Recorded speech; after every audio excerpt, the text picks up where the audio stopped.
पूरे देश में कहीं ज़्यादा होगा, कहीं कम होगा, लेकिन हमारी राजनीतिक भागीदारी बहुत कम है। महाराष्ट्र में तो ये कहा जा रहा है कि उनको 27% आरक्षण प्राप्त है, लेकिन छत्तीसगढ़ में ये हुआ कि भूपेश बघेल सरकार ने ओबीसी को 27% आरक्षण दिया और उसके खिलाफ 41 ब्राह्मणों ने रिट दायर किया हाई कोर्ट में, और हाई कोर्ट ने यह कह कर के खारिज कर दिया उसको, ओबीसी आरक्षण को, कि ओबीसी का आंकड़ा होना कितना परसेंट है और आज तक के ओबीसी के आंकड़े को जनगणना में छिपाया जाता है, और उसके कारण सरकार आंकड़ा पेश नहीं कर पाई और 27% आरक्षण समाप्त हो गया। इसके खिलाफ हमने एक आंदोलन चलाया 1914 से लेके आज तक, कि ब्राह्मण यदि हमें आरक्षण नहीं देना चाहते तो ब्राह्मणों को वोट मत दो, क्योंकि हमारे वोट के भरोसा वो जीतता है। उसका परिणाम ये हुआ कि सरपंच के पद के लाले पड़ गए। नगर निगम 11 है, उसमें एक भी ब्राह्मण मेयर नहीं बना। जिला पंचायतों में उसकी हालत पतली हो गई। छत्तीसगढ़ के लोग यद्यपि दयानुसी विचार के हैं, ब्राह्मणवादी रीति नीति से ग्रसित हैं। उनका मानना ये है कि हमारे जब मृतक मरेंगे तो ब्राह्मणों के क्रियाकलाप के द्वारा ही स्वर्ग जाएंगे। इसका हमने विरोध किया और 6 साल के दरमियान में एक परिणाम ये आया कि अब ब्राह्मण जीत नहीं सकते, कोई भी चुनाव नहीं जीत सकते वो। तो हमने एक ताकत पैदा किया। दूसरा ताकत ये पैदा किया कि भूपेश बघेल किसान का बेटा है और गांव का देहाती आदमी है, और हमने सारे ब्राह्मणों को पछाड़ दिया और मुख्यमंत्री उनको बना दिया। ये दूसरी ताकत है।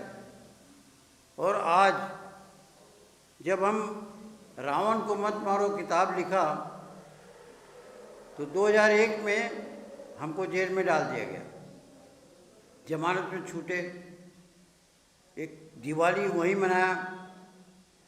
वहाँ हमने पाया कि जो गरीब लोग हैं वो ज़्यादा जेल में हैं।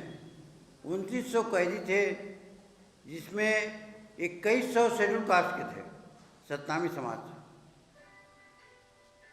उसका कारण हमने जाना तो बताया गया कि वो कानून को खरीद नहीं सकते, और जो लोग कानून से को खरीद सकते हैं, ब्राह्मण बनिया ठाकुर, वो लोग उस जेल में नहीं हैं।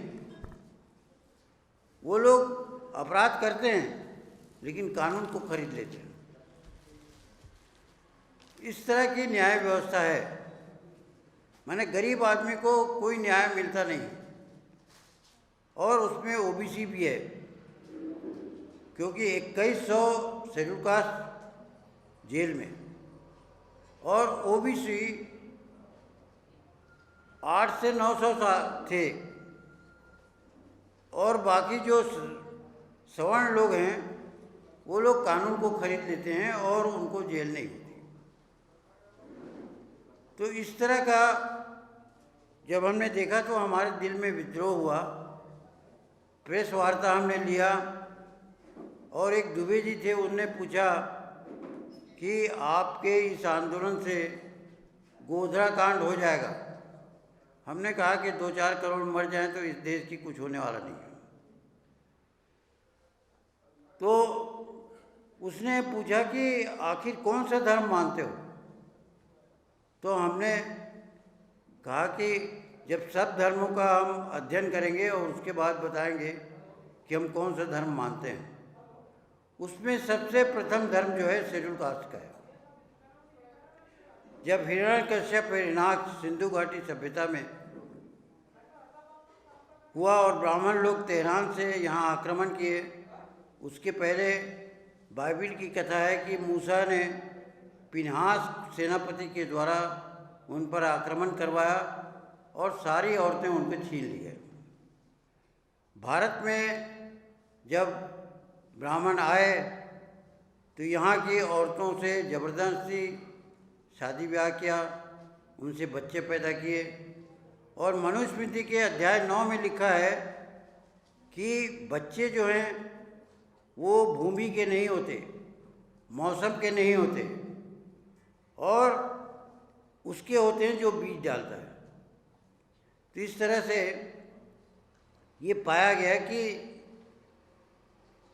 जो घासीदास बाबा हैं वहाँ छत्तीसगढ़ में, वो नारनौल से आए और नारनौल पंजाब के बॉर्डर के, पाकिस्तान के बॉर्डर के नज़दीक है।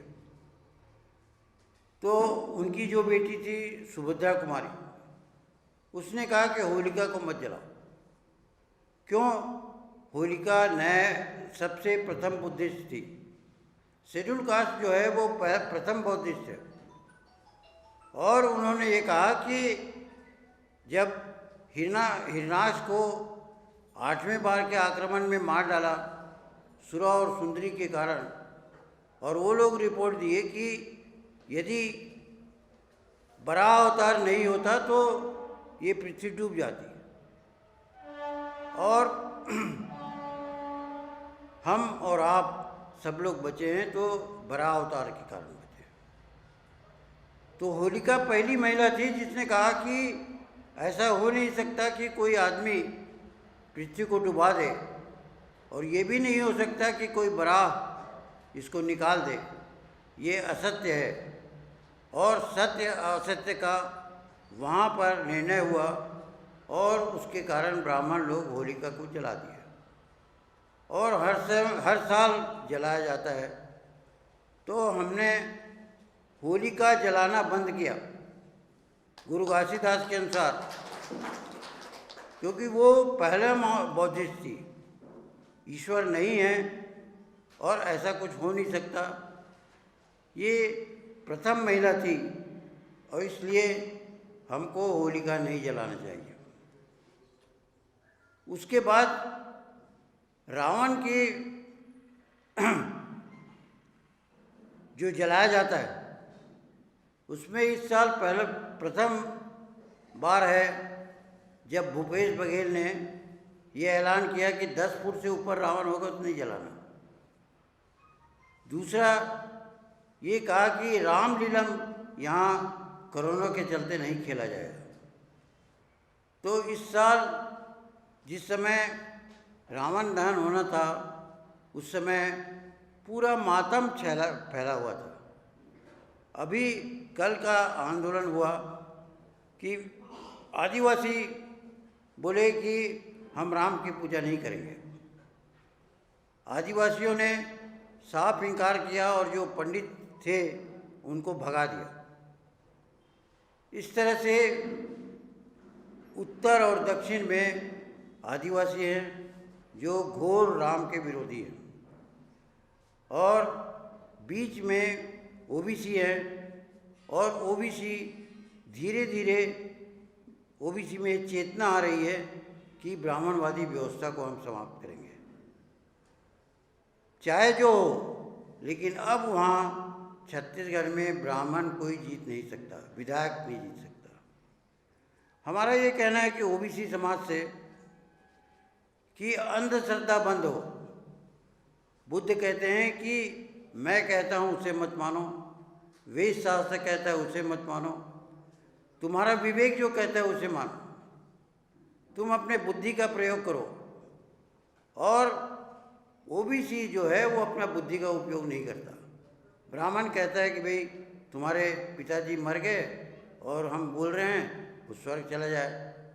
हमारा ये कहना है कि ब्राह्मण को जरा भेजो कि स्वर्ग में जो हम भेजते हैं, यहाँ दान दक्षिणा करते हैं, वो वहाँ है कि नहीं, मिला कि नहीं। तो ब्राह्मण स्वर्ग जाने के लिए तैयार नहीं है, लेकिन स्वर्ग भेजने के लिए तैयार है। तो ओबीसी का आज का जो समाज है, वो जो पुरानी पीढ़ी है वो सब ब्राह्मणवादी है, लेकिन जो नई पीढ़ी है वो कहता है कि मुझे नौकरी चाहिए, पढ़ लिख लिया हूँ लेकिन मुझे ब्राह्मणों के चलते नौकरी नहीं मिलती। तो वो अपनी मम्मी पापा को डांटता डपटता है कि तुम्हारे कारण मुझे नहीं मिल रहा है, क्योंकि ब्राह्मण को तुमने स्थापित किया है। सारे राजनीति में ब्राह्मण हावी हैं और छत्तीसगढ़ की राजनीति में और ज़्यादा हावी है। वो किसी का हित नहीं चाहते। ब्राह्मण में एक खास गुण है कि जो उसको वोट देगा उसका सत्यानाश होगा। राजा बलि ने 3 पग धरती दिया, उसका सत्यानाश कर दिया, पताल लोक का राजा बना दिया। हमारा ये कहना है कि ब्राह्मण लोग जाएं और वो पताल लोक में जाएं और देखें कि वहाँ राजा बलि सुखी हैं या नहीं है। इस तरह से हनुमान जी को भूख लगी और उसकी माता ने कहा कि जाओ, वो सूर्य उगा हुआ है, वो फल है, उसको खा लो। वो उड़ते हुए गया और सूर्य को निगल दिया, और उसके बाद फिर इंद्र आया, उसको चपक दिया गाल को, और उसके बाद सूर्य फिर से वापस निकल गया। इस तरह की काल्पनिक कथाओं को ओबीसी स्वीकार करता है। ओबीसी में ये विचार नहीं है कि वो उसे सोचे कि वो गलत है कि सही है। युधिष्ठिर 2 बार अपनी पत्नी और भाइयों को हारा और धर्मराज बन गया। मैं यदि अपने बेटे को हार जाऊं तो आप धर्मराज मुझे कहेंगे, या हाई कोर्ट जो है या पुलिस वाला मुझे तुरंत गिरफ्तार कर लेगा। ब्राह्मण कहते हैं कि यदि हम यज्ञ करेंगे तो चीनी सेना भाग जाएगा। तो यह सेना रखने की जरूरत क्या है, उस सेना को बुला लो। कोई भी तर्क नहीं है, लेकिन मालूम नहीं ओबीसी किस मिट्टी का बना है कि सब असत्यों को वो सत्य मानता है, और उसका पतन तब तक होता रहेगा। अभी हम 3 और 4 मार्च को सारे देश के कुर्मी लोगों को इकट्ठा कर रहे हैं रायपुर में, और उसमें प्रस्ताव पारित होगा कि हम ब्राह्मणी धर्म को नहीं मानेंगे। ये जो, और यदि भारत के कुर्मी, मैं ये जो घूम रहा हूँ वो उनको इकट्ठा करने के लिए घूम रहा हूँ। ओबीसी को निमंत्रण देने आया कि हम सब प्रतिज्ञा करें कि बुद्ध के मार्ग पर चलें और ब्राह्मणवादी अंधविश्वास, झूठ को समाप्त करें, ताकि ब्राह्मण भूख से मर जाए। अब ये कहते हैं कि आरक्षण हम बंद कर देंगे। बंद कर दिए, ठीक है, हाई कोर्ट ने फैसला दे दिया, तुम्हारा लिस्ट लाओ कितने % हो। हमारा ये कहना है कि ठीक है, हम फेल हो गए, हाई कोर्ट सुप्रीम कोर्ट ने सब रद्द कर दिया। सुप्रीम कोर्ट ने तो यहाँ तक कहा है कि गैर ब्राह्मणों को, ओबीसी को डॉक्टर बनने का अधिकार नहीं है। तो हमारा ये कहना है कि वोट हमारा, राज तुम्हारा नहीं चलेगा, ये कांशीराम जी ने कहा है, और ओबीसी कहता है यही चलेगा, यही चलेगा, हमारा वोट रहेगा और ब्राह्मण राज करेंगे। तो आज हम पूरे हिंदुस्तान के कुर्मी समाज को निमंत्रण दे रहे हैं और विचार विमर्श करके हम बुद्ध धर्म को स्वीकार करेंगे और ब्राह्मणी धर्म को नकार देंगे। और ब्राह्मणी धर्म जो ओबीसी है, ये बीएसपी ब्राह्मण धर्म जो कमल छाप है, वो समाप्त हो जाएगा। आपके भरोसे टिका हुआ है। जब आपके भरोसे टिका हुआ है तो उनको वोट देकर दिल्ली की गद्दी मत बैठा।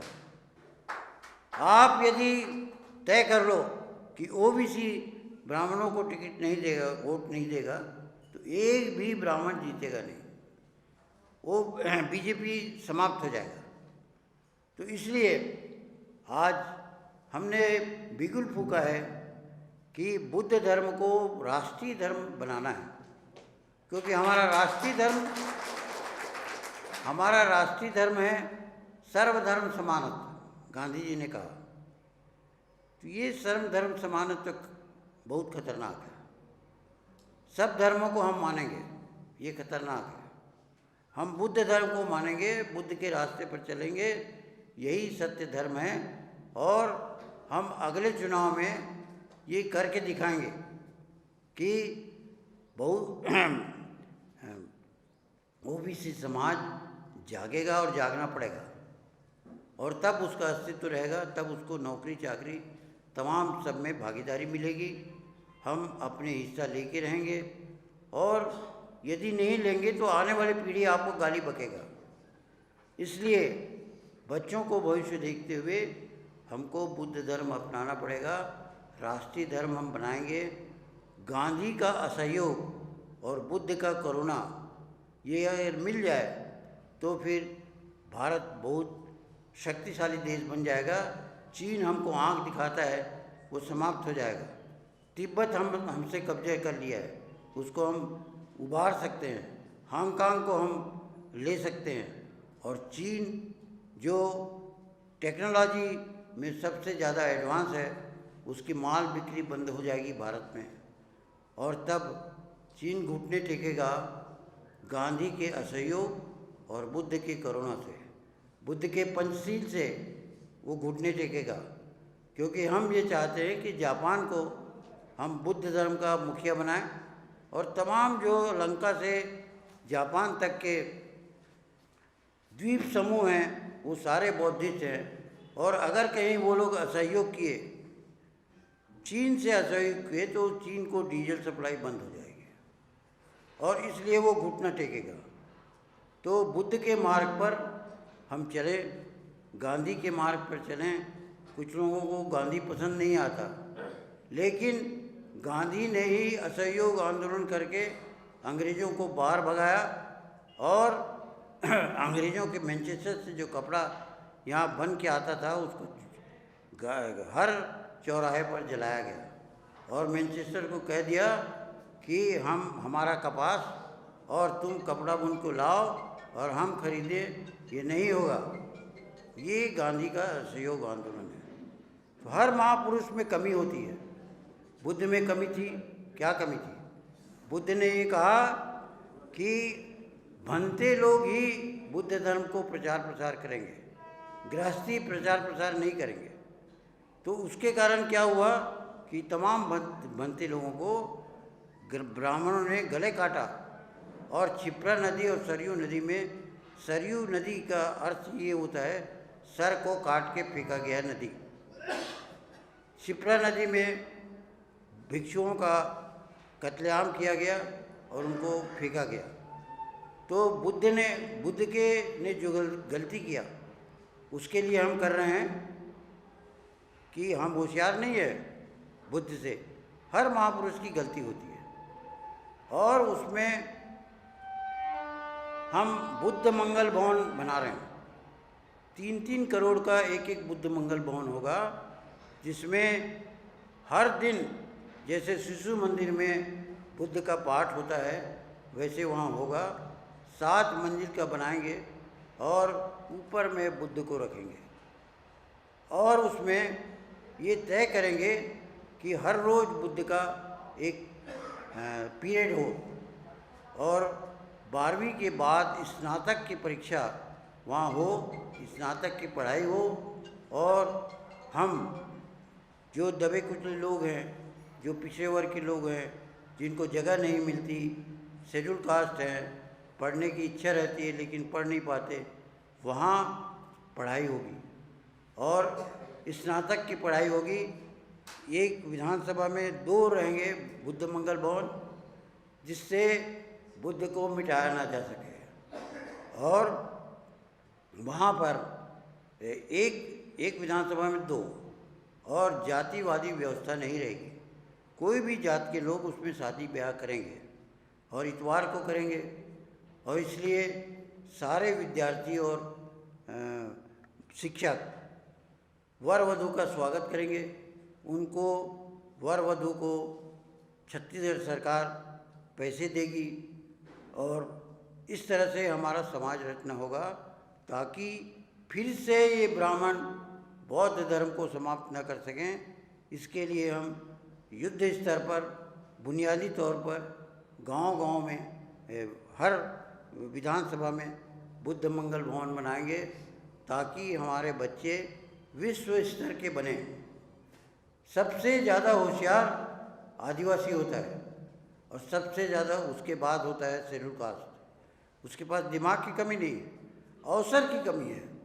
और यदि शेड्यूल कास्ट, शेड्यूल ट्राइब और पिछड़ा वर्ग एकजुट हो जाए तो राज्य शासन उसके हाथ में आएगा। इतनी बात कह के मैं अपनी बात समाप्त। मैं बबलू कटरे, ओबीसी संघर्ष कृति समिति गोंदिया जिला अध्यक्ष, आज खास तौर पर छत्तीसगढ़ से आए हुए हमारे पितातुल्य नंद कुमार जी बघेल, इनका मार्गदर्शन सभी समविचारी संगठनों के माध्यम से इस संथागार में रखा गया, जिसका खास तौर पर विषय था कि ओबीसी समाज की क्रांति और प्रतिक्रांति, साथ में भारतीय संविधान।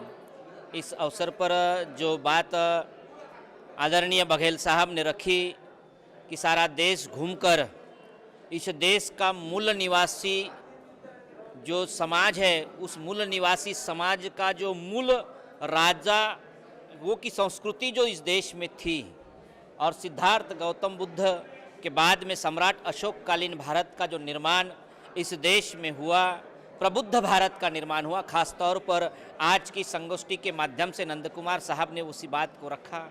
निश्चित तौर पर जब तक वैचारिक क्रांति और सामाजिक क्रांति समाज में नहीं पैदा होती, तब तक सांस्कृतिक बदलाव समाज में नहीं आएगा। खास तौर पर ये बात उतनी ही सही है कि आज अगर इस देश में मनुवाद फल फूल रहा है, तो मनुवाद फल फूलने के पीछे कारण यह है कि उनकी राजकीय व्यवस्था निर्माण हुई है। क्योंकि सीधे तौर पर जिस समाज की राज्य व्यवस्था निर्माण होती है, उसी समाज की धर्म व्यवस्था कामयाब होती है। इस देश में अगर मूल निवासी, इस देश के शोषित पीड़ित किसान समाज की, ओबीसी समाज की, शेड्यूल कास्ट, शेड्यूल ट्राइब और धार्मिक अल्पसंख्यक समाज की व्यवस्था अगर इस देश में निर्माण करना होगा, तो पहले इस समाज को अपनी राजकीय व्यवस्था निर्माण करनी होगी। और जिस दिन इस देश में ओबीसी समाज की राजकीय सत्ता कामयाब होगी, उसी दिन इस देश में ओबीसी की मूल बुद्ध धम्म कालीन, सम्राट अशोक कालीन भारत का निर्माण होगा। संविधान को अपेक्षित ऐसे भारत का निर्माण तभी हो पाएगा जब तक ये समाज अपने ऊपर होने वाले अन्याय का प्रतिकार और उस प्रतिकार को उसके निवारण में बदलने के लिए जो रास्ते जो राजकीय सत्ता के होते हैं, तो सत्ता की चाबी अपने हाथ में लेगी। बखूबी जिस दिन ओबीसी के हाथ में इस देश की सत्ता आएगी, धर्म सत्ता भी उसी की कामयाब होगी। आज के टिप्पणी यानी बहुत अच्छे ढंग से, यानी आज इस ओबीसी का उत्थान अगर करना होगा तो हमने ये मनुवादी व्यवस्था के खिलाफ में कैसे लोगों को जागरूक करके वो जो रूढ़ी परंपरा और जिसको हम लोग क्या कहेंगे कि भी मतलब हाँ अंधविश्वास, तो ये अंधविश्वास से कैसा निकला जाए, ये सार हमारे बघेल साहब ने आज उनके छोटे खानी उस भाषण में दिया है। और यही बात का हम लोग भी मतलब आज पिछले कुछ सालों से प्रचार कर रहे हैं। मैं राष्ट्रीय ओबीसी महासंघ का कार्याध्यक्ष और पॉलिटिकल कोऑर्डिनेटर इस नाते देश के करीब अभी तक के करीब 7 राज्यों में गया हूँ, वहाँ पर सभाएं लिया हूँ, वहाँ बताया हूँ। और ये ओबीसी की जन जागृति जो है, इससे भी बड़े लेवल पे करने की आवश्यकता है। सारे लोग जो कहते हैं ना कि भी ओबीसी ये जागरूक यानी मतलब उसको समझता नहीं है, तो वो इसलिए नहीं समझता कि वो कहीं गया नहीं, हम उसके तक पहुँचे नहीं। और जब तक के हम वहाँ तक पहुँचेंगे नहीं, लोगों को बताएंगे नहीं, और तब तक के ये ओबीसी जागरूक हो नहीं सकता। और इसलिए बाबा साहब की एक ही बात पूरे अगर संविधान का निचोड़ अगर कोई कहे तो मैं वो बात हमेशा लोगों के सामने रखता हूँ। उन्होंने एक बहुत बड़ी बात लिखी है कि भाई जिसकी जितनी संख्या भारी उतनी उसकी हिस्सेदारी।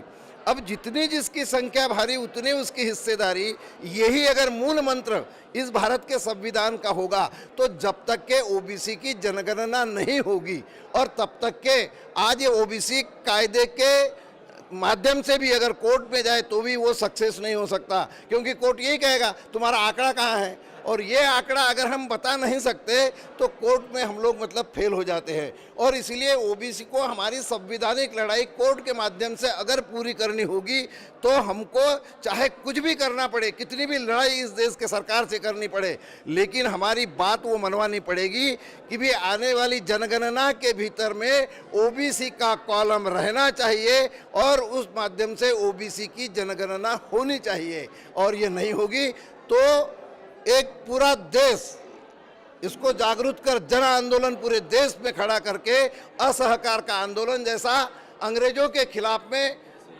महात्मा गांधी जी ने असहयोग का आंदोलन चलाया और जिसके कारण आज़ादी की लड़ाई शुरू हुई, उसी प्रकार से ये ओबीसी की भी लड़ाई होगी और इस देश में राजनीतिक परिवर्तन आएगा। मैं लक्ष्मण किशनलाल नागपुरे, मैं लोधी समाज से हूँ। हमारे लोधी समाज महाराष्ट्र में हम ओबीसी में हैं, लेकिन केंद्र की सूची में हम ओबीसी में नहीं हैं। हमारे बहुत सारे छत्तीसगढ़ में, मध्य प्रदेश में, गुजरात में, यूपी में, बिहार में, बहुत सारे स्टेट में हम लोधी समाज हम केंद्र गवर्नमेंट की सूची में हैं। लेकिन हमारे महाराष्ट्र में हमने ओबीसी को, हमारे महाराष्ट्र के लोधी समाज को ओबीसी के सूची में, केंद्र के ओबीसी की सूची में जोड़ना चाहिए। उस सूची में हमारे नाम आना चाहिए। अदर और स्टेट में हमारे लोधी समाज केंद्र की सूची में है। हम महाराष्ट्र के लोधी समाज केंद्र की ओबीसी सूची में नहीं है, इसलिए हम बहुत सारे आंदोलन किए। हमने रामलीला मैदान में भी हमने आंदोलन किए थे लोधी समाज से। पूरे लोधी समाज पूरे महाराष्ट्र के गए थे और अन्य स्टेट के भी लोधी समाज के लोग वहाँ आए थे। उस समय सुश्री उमा भारती जी हमारे मिनिस्टर थे, उनसे भी हमारी चर्चा हुई। हमारी मांग ये है कि अब हम वो ओबीसी में है तो हमारी लोधी समाज केंद्र में ओबीसी में आना चाहिए, ये मांग है। दूसरी बात कि ओबीसी अभी जो 2021 में जो जनगणना होगी, उस जनगणना में हमारे ओबीसी की सूची होनी चाहिए और हमारे ओबीसी की सूची नहीं होंगे तो हम जनगणना का बहिष्कार करेंगे। धन्यवाद।